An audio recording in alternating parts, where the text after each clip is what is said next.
본인이 잘못한 행동을 사과하고 처절하게 반성하는 모습을 보여야 되는데 그거보다는 앞부분에 남편이 어떤 사람이고 뭐 아까 얘기하셨듯이 좋은 사람인데. 네, 그런데 자기 때문에 어려움을 겪고 있다. 그 마음 좀 걷어달라.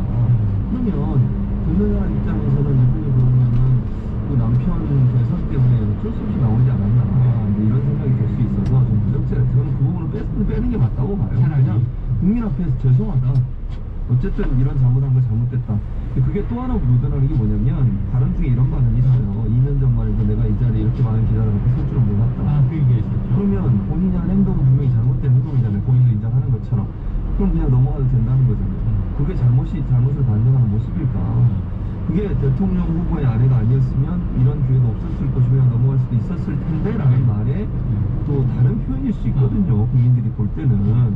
그럼 그게 대한 어떤 심각성, 아까 노영희 변호사 말씀한 것처럼 그렇게 해서 교수가 되고 시간 강사가 되고 교민 교수가 돼서 가르쳤던 학생들이 느낄 배신감 이런 부분은 왜 사과를 안 하시는지, 그리고 사과의 내용도 명확하게 어떤 부분이 잘못된지 얘기하지 않았어요. 물론 나중에 선대위 관계자들 나중에 부연 설명을 했지만 그 부분도 사과의 어떤 진정성을 떨어뜨린 요소가 아니겠나는 생각이 듭니다. 네.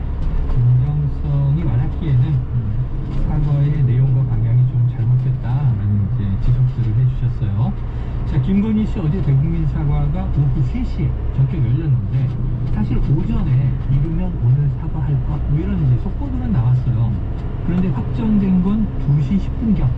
아까 일부에서는 박정호 기자가 와서 2시가 돼서야 시간과 정부가 커튼 못이 알려졌다. 자, 그럼 지난주에도 계속 사과해야 된다는 분위기도 있었고 압박도 있었습니다.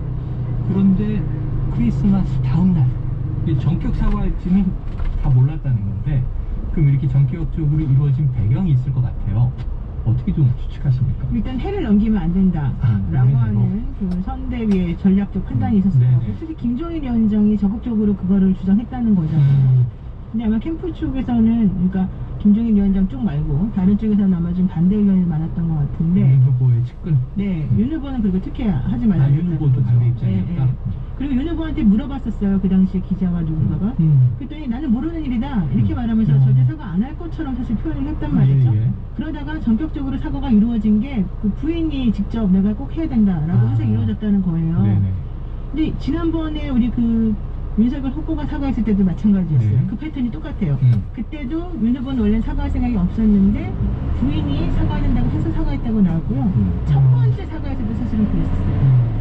우리가 뭐 이제 소위 개사과라고 부르는 그 사과에서도 네. 마찬가지였어요. 그러니까 이 패턴이 세 개가 다 똑같은 패턴으로 이루어지는 건데, 그러니까 윤 후보는 항상 사과하면 안 된다고 생각하는 게 첫 번째 기본인데, 윤 후보의 부인이 사과해야 된다고 하면 사과를 하더라고요. 근데 이번에도 물론 김정인 위원장은 본인이 적극 주도해서 했다라고 생각하겠지만 제가 보기에는 그것 때문에 마음이 움직였었던 것 같지는 않고, 부인이 그런 식으로 해야 된다고 얘기를 하니까 아마 또 이번에도 같이 그냥 오케이를 해준 게 아닌가 생각이 들어서, 그렇다고 한다면은 윤석열 후보 본인의 진짜 이 상황에 대한 생각은 무엇인지, 우리가 생각하는 것하고 왜 이렇게 많이 차이가 나는 것인지, 이런 것들에 대해서 좀 궁금해요. 지금 그러면 최 교수님, 네. 안 그래도 지금 아까 윤태희 본부장하고 직접 통화해서 여쭤봤지만 네. 사과문은 직접 작성했다. 네, 본인이. 선대위가 개입하지 않았다. 네. 이 김종인 총괄도 메시지 괜찮았다. 대선 장님을 하나 제공했다. 이런 평가를 냈고, 또 이수정 공동 선대위원장도 사과 메시지 직접 썼다. 이게 통곡하지 않을까 걱정했는데 아는 게 이상할 정도다. 굉장히 내부적인 평가는 지금 좋아요. 근데 이제 사과가 오늘 이후 대선 판도에 어떤 영향을 미칠 것이냐, 이번 주 지지율도 지켜볼 텐데, 아까 이제 사과의 내용이 진정성이 안 담긴 것 같다 말씀하셨으니까 어떤 영향을 줄까? 저는 이게 사과했다고 해서 이 문제가 완전히 해소됐다고 보지 않아요. 해소 안 될까? 당연하죠. 지금 그 시민사회단체가 교반을 했기 때문에 수사는 계속 진행될 수밖에 없고요. 그리고 이제 또 하나는 그 지금 여러분이 말씀하셨잖아요. 김종인 부위원장, 저 총괄선대위원장이 선대위원장이지만 연이 있었다. 그게 사실이라고 하면 왜 선대위가 이걸 안 봤을까? 저는 그게 더 아쉬워요. 앞부분 저는 만약에 제가 선대위라면 앞부분 뺐을 거예요. 그렇게 하라고 얘기했을 때. 이선분 날려버리십시오. 왜그 얘기를 왜 하는 거예요, 도대체? 저는 이해가 안 돼요. 선대위가 만약에 선대위 안 보고 본인이 직접 선대에서 썼다고 하면 그게 너무 실책이라고 생각해요. 앞부분에 왜 자기 남편이 옆에 있냐는 얘기 왜 하냐고요. 국민들이 뭘 들어야 됩니까? 저는 그건 좀 선대위가 안 본 게 도리어 잘못됐고, 그런 공중이가 부분이 중요한 거 아니에요? 네? 정선하고 무서운 사람인 줄 알았는데 따뜻한 상황적으로 보면 자랑하고 싶은 건 이해를 하겠는데 국민들은 그걸 얘기하면 당연히 그렇게 얘기할 수밖에 없지라고 생각해요. 아니 자랑하고 싶은 욕심 때문에 여기까지 와서 그 사과를 하는데 무슨 남편이 꼭 자랑하고 싶어요. 그러니까 또 하나 문제가 뭐냐면 지금 현재 그 7개만 어제 선대위가 인정했어요. 나머지 남아있는 것들 10여 가지 중에 지금 그 뉴욕에 연수한 거 그거 사실이라고 계속 얘기하고 언론에서는 좀 깔끔하게 정리를 했더군요. 그렇죠. 그리고 재직 증명도 2개 있어요. 네. 개인산업협회에서 지금 H컬처 테크놀로지 재직 부사장 재직. 더 황당한 거 H컬처 테크놀로지 재직 증명 보셨어요 혹시? 한문으로 돼 있잖아요.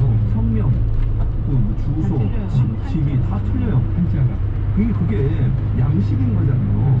그 회사에서 쓰는 양식이 한자를 틀리게 쓸 수 있을까요? 법이 저장돼 있는 거고. 네, 거기다 집어넣는 거잖아. 기간만 집어넣고 직인 찍는 거고. 그렇죠. 그게 재직증명서인데 그러면 그 회사는 아예 처음부터 폼 자체가 잘못된 거잖아요. 그렇게 할 수가 있겠냐고 도대체.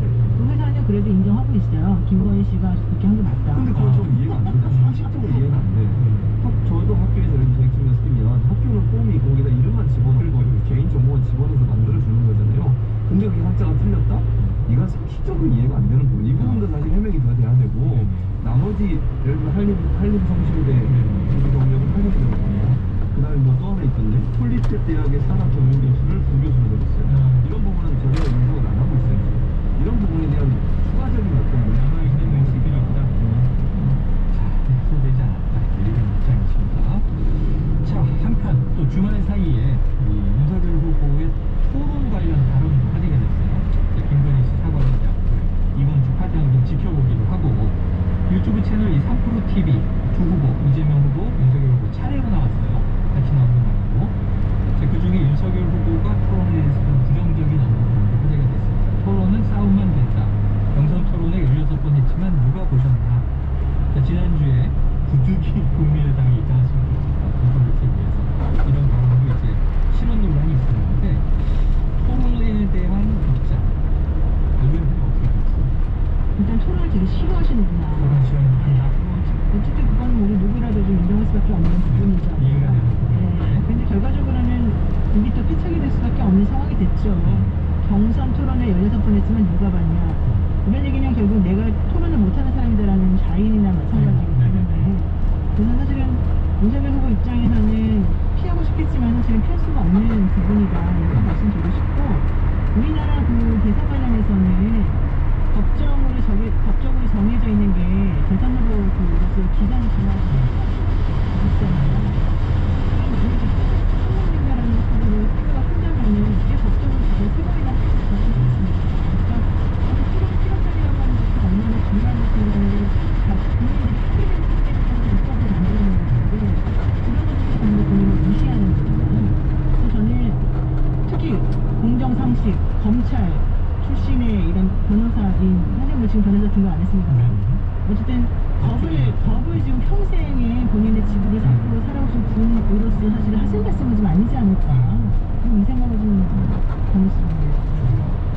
한편 또 이런 얘기도 나왔습니다. 국민의힘 선대위의 내용 가라앉았다고 보기가 어려운 것이 오늘도 관련 또 이슈들이 나오고 있어요.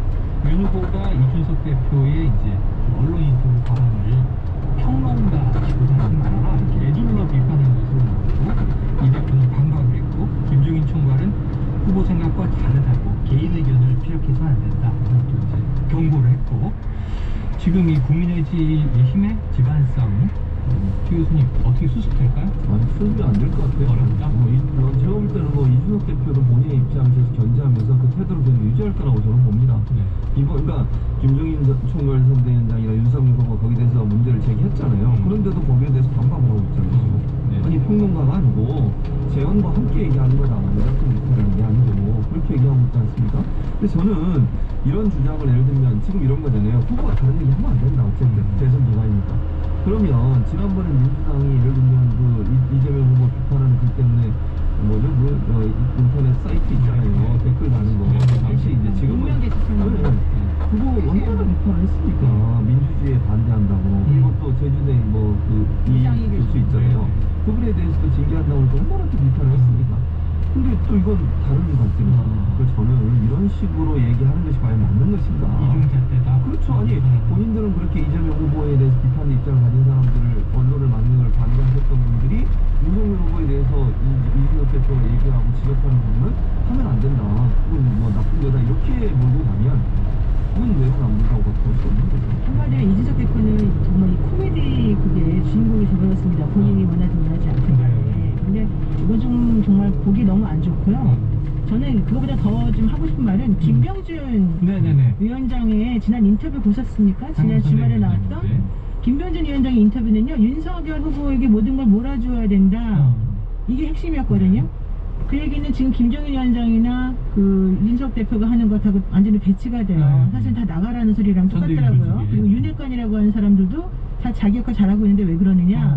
그 내용에서 혹시 보셨어요? 아, 못 보셨구나. 헤드라인만 봤어요. 내용을 못 봤어요. 내용을 한번 구체적으로 한번 보셔요. 그 보시면은 아, 이 지금 국민의힘 내부가 이렇구나. 이거 너무 잘할 수 있어요. 주말 사이에 나오는 또 김병준 상임선대위원장. 네, 그분의 글을 한번 읽어보시면 인터뷰를 내용이 강조해 주셨습니다.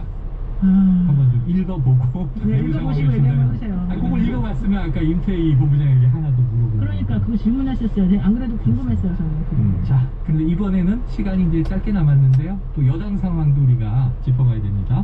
자, 이재명 후보 어제 일요일에 KBS 일요진단 라이브에 나와서 사면 관련 언급을 했어요. 한번 듣고 오겠습니다. 저희는 전혀 몰랐고요. 저는 그렇게 생각합니다. 이게 이제 워낙 예민한 사안이고, 또 저는 반대 입장을 전지하고 있었기 때문에, 또 여기서 생길 수 있는 후폭풍이나 여러 가지 갈등 요소들을 대통령께서 혼자 짊어지겠다고 생각하신 게 아닌가 싶어요. 또는 사적 이익을 위해서 국민의 이익을 저버리는 약속 위반은 비난받아야 되는데, 국가의 미래나 또 국민 통합이라고 하는 이 큰 과제나 이런 것들을 해결하는 데 필요하면 어쩔 수 없는 경우도 꽤 발생하지 않을까 싶습니다. 네, 자, 이재명 후보의 입성을 듣고 오셨는데 먼저 두 분에게 이걸 먼저 여쭤볼게요. 박근혜 전 대통령은 사면, 한명숙 전 총리 복권, 자, 이런 이제 결정이 나왔습니다. 이석기 전 통합진보당 의원은 5반. 최 교수님 어떻게 평가하십니까? 일단 개인적인 걸 물어보시면 저는 일단 반대였어요.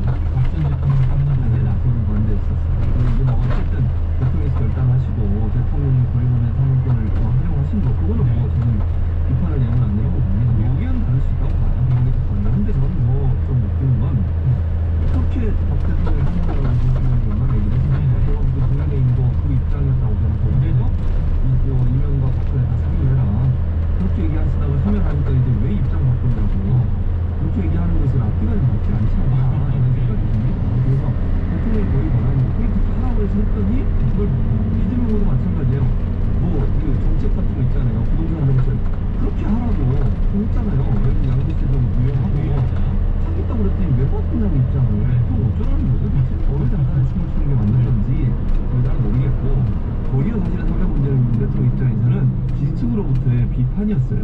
그게 더 우려된 거지 보수진영은 당연히 환영할 만한 요소잖아요. 그거는 사실 그렇게 주장을 했었고 지지층에 그런 어떤 비판이 있을 걸 알면서도 그런 결단을 한 것은 국민 통합이라는 큰 관점의 그림을 그렸다고 저는 보고 또 하나는 이제 박근혜 전 대통령의 건강 상태가 상당히 안 좋은 것 같아요. 근데 만약의 경우에 뭐 그럴 일이 없겠지만 더 안 좋아져가지고 정말 어려운 상황이 됐을 때 그건 이제 더 큰 문제를 유발시키는 일이고 또 전직 대통령이 수감된